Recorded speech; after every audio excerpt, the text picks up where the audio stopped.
Welcome to the HR Tech Spotlight Podcast. I'm Deanna Shimoda, CEO of Growth Mode Marketing. The HR technology market is crowded, and we know it can be hard to find the best software solutions for your business in the sea of sameness. On this podcast, we shine a spotlight on some of the best up-and-coming technology options out there. Check it out if you are interested in learning about new innovative solutions available in the market. And if you are with an HR tech company and interested in being considered for a guest spot, stay tuned for details at the end of the show. Hello, friends.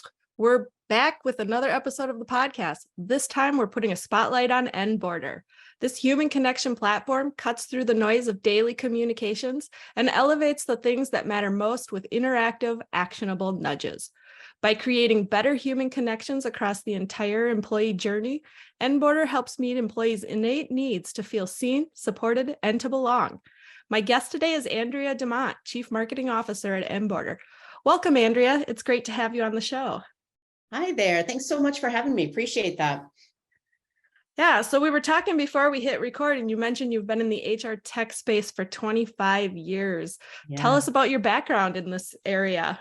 Yeah, so it's been a really fun journey. I have done everything from the spectrum on the talent acquisition side, on how you find employees, how you bring them in and entice them to accept a position within your organization, to the talent management side, which is once you have those fabulous people, how do you keep them, whether it be through recognition, learning and development, skill development, and things of that sort. So it's across the entire spectrum and really understanding that employee experience and what opportunities are out there for HR professionals in terms of overall point solutions, as well as larger systems to use across the employee experience.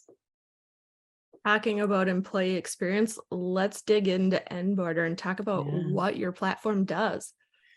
Yeah, so, we focus on the concept of being a human connection company. So we really, over the last several years, in particular with COVID, had recognized the prevalence of hybrid work, remote work, people coming back to the office, and all of a sudden having complicated technology and information overloaded as an employee. And so one of the things that a lot of our customers came to us, particularly dealing with employee experience, is focusing on how do you manage that overload and really keep people engaged and retained and feel like a sense of belonging, even if you're a fully remote organization. And that has become their biggest challenge. So we have a platform that creates those connections across everything from pre-boarding to offboarding and alumni networks, right? And it really cuts through the noise of those daily communications, as you mentioned, by really focusing on these interactive nudges that make the employee experience fun and informative. And so when we talk about belonging, and we heard from our customers about the challenge of really feeling that sense of belonging, it's really that the employee's innate need, if you will, to feel seen and supported and to belong as part of a culture. And so as a result of that, everything that we focus on regarding development in our connection platform is tying to those core needs. What is the story behind Enboarder? Like, how did the company be? How did the founders decide there was a need? What drove them to create Enboarder?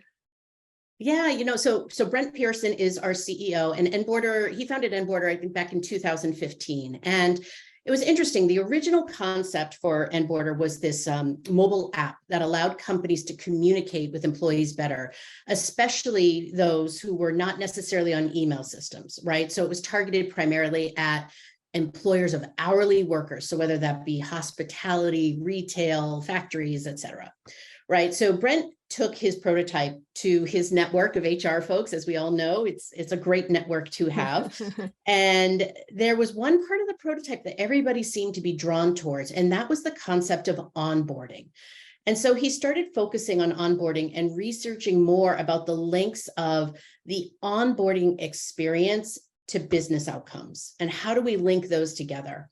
And that research was the catalyst to focus on how we create kind of better onboarding experiences and connecting employees from day one as part of their onboarding experience. So From that, we now have expanded our platform to really focus on, again, that entire employee experience journey and the focus of connection. And your first connection point typically with an employee is right from the very beginning. It could be pre-boarding or onboarding. And now we've taken that to extend across organizational development activities like mergers and acquisitions, learning and development paths where, the concept of learning really being a team sport and how do you get people mentors within your organization.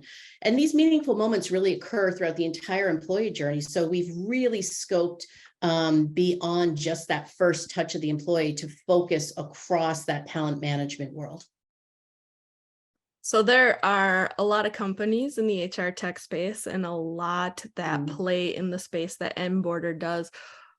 How would you explain, and as a marketer, I bet you can do this really well because you understand the importance of differentiation, but how is Enboarder different than the other options that are out there?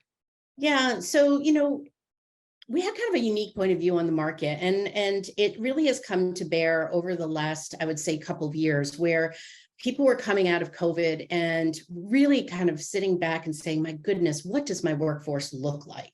Right. And really managing all those type of scenarios. So, our philosophy on this in terms of our unique point of view is that employees need three core concepts or things to order to feel connected, right?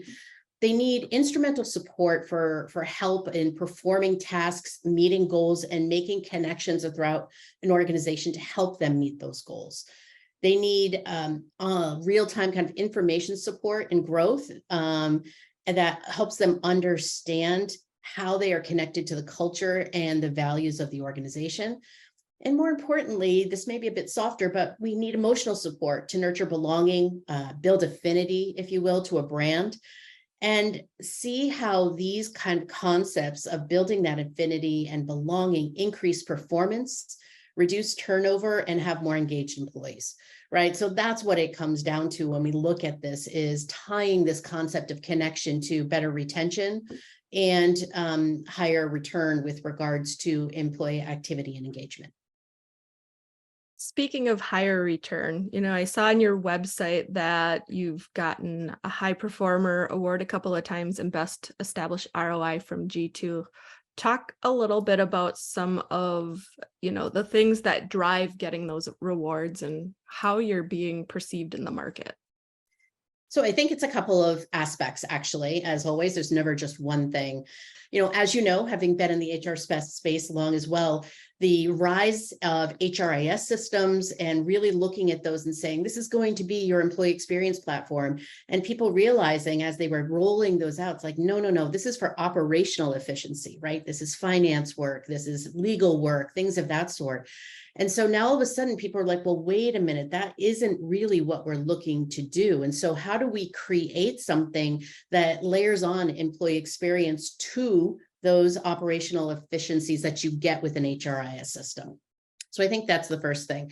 The second thing is really focusing on how do you get something up and running as quickly as possible. So as staying with the HRIS theme, how difficult it is to launch those, and it takes a lot of time to get those launched. So the concept of how do we create something that's zero coding, right? That doesn't require necessarily a lot of IT involvement, and something that's highly intuitive, not only for the HR professional to use, but also for the end user to use.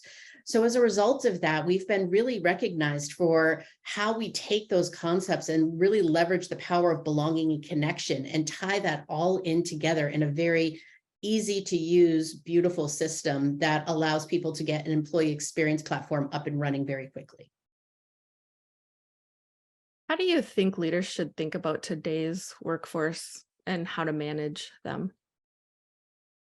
Gosh, it's a really hard time. I say that just because of how many people I've spoken to, where now the HR folks, if you will, have to create programs that are not only just for your working life, but also for, mental health, learning and development, and really looking at that social aspect and how you bring people together when they're not together on a day-to-day basis, right? So HR departments are really challenged with this balance, right, of what we call the belonging crisis, right? And what I mean by that is how do you get all these people together to have the affinity for a culture, to have the drive to go above and beyond, to engage in your programs in an increasingly remote and hybrid work where perhaps they're feeling a little bit lost and perhaps as tied to a company as they have been in the past. Actually, McKinsey, it's really interesting. McKinsey recently just released a study that shows about, I believe it was about 51% of employees who left their job in the past 6 months said they lack a sense of belonging. And about, I believe 46% cited their desire to work with people who they trust and they care for each other, and not having that concept of that support system or friends at work was one of the highest reasons to quit. That's really interesting. You know, I think there are a lot of HR professionals that have burnt out in the last few years when you think of everything that's thrown at them. And when you throw, you know, something like that out there, it's like, okay, that makes sense because they're the people in the organization that are trying to make sure that employees are happy, healthy, and thriving, right? And when they're not, that just puts another layer of pressure on those HR professionals for sure. 100%. And then you add in another layer of generational differences, right? In terms of that, of how people want to be communicated to, what programs do they want to have and what will they engage in? And sometimes there's overlap, but more times than not, there's not overlap. And so you're in a situation as an HR professional where, my goodness, where do you start, right? Yeah. How would you say Enboarder helps kind of ease that pain for HR professionals? Yeah, you know, I think that there's a couple of ways that we have worked with organizations where we've helped with that impact, right? And I really focus on, I'm going to break it down to 3 categories: retention, productivity, and growth, right? So when we look at employee retention, a lot of our organizations work with us in terms of onboarding, particularly with new hires, grad programs, things of that sort. And so, you know, how do we work and create engaged employees with you for the long haul? So, for example, Hugo Boss saw a 77% decrease in their 3-month attrition and 75% decrease in absenteeism. And that's because they started the pre-boarding journey and the onboarding journey and created this culture affinity right from the beginning. So no matter if you were going into an office or not, you felt like you were part of that organization before you even walked in the door. With regards to productivity, when employees, I think, have access to the information they need and people to do their job. So how are you connecting people to do their work together? Productivity soars, right? So we worked with a telecom provider actually who saw about a 15% increase in sales productivity because we're really focused on giving them the right information to do their job, but more importantly, connecting them with the people they need to do their job, whether it's in cross offices, cross teams, cross geographies, right? And I think for us, the last part is grow. So you need people to participate in people programs. And this is the biggest concern I hear across HR folks is like, we have all these amazing programs, but participation is like, we can't get them to participate, right?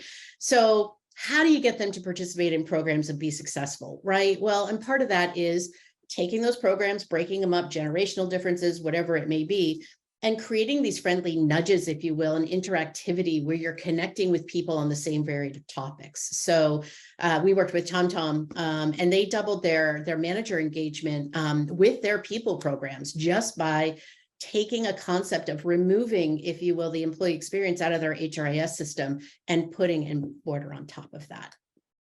Very cool. And I know that really is a struggle for many organizations. They make these big investments in these really cool technology platforms to help employees.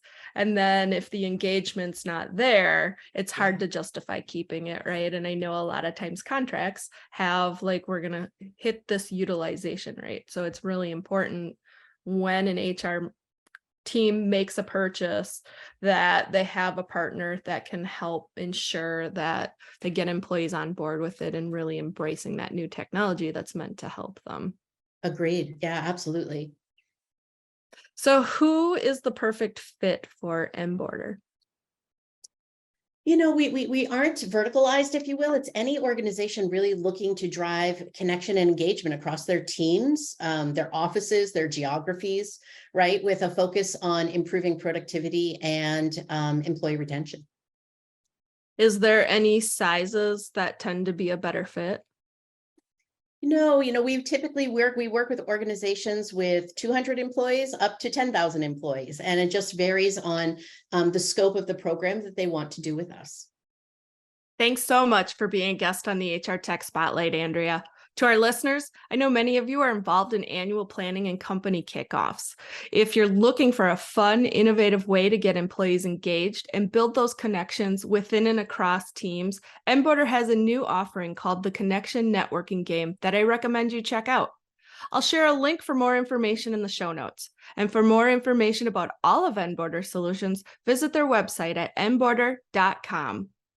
I appreciate you tuning into this episode. Check back again next time as we feature another up-and-coming HR tech company bringing innovation to the market.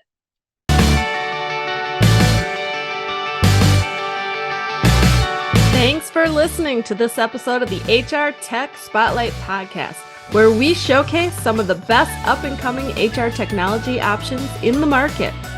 If you are an HR tech company leader who would like to be considered for a guest spot on this program, please contact me via growthmodemarketing.com or reach out to me, Deanna Shimoda, on LinkedIn. And if you found this show informative, subscribe, connect with us on social media, and leave a review. This is Deanna with Growth Mode Marketing signing off. Thanks for listening. We hope you'll tune in again next time.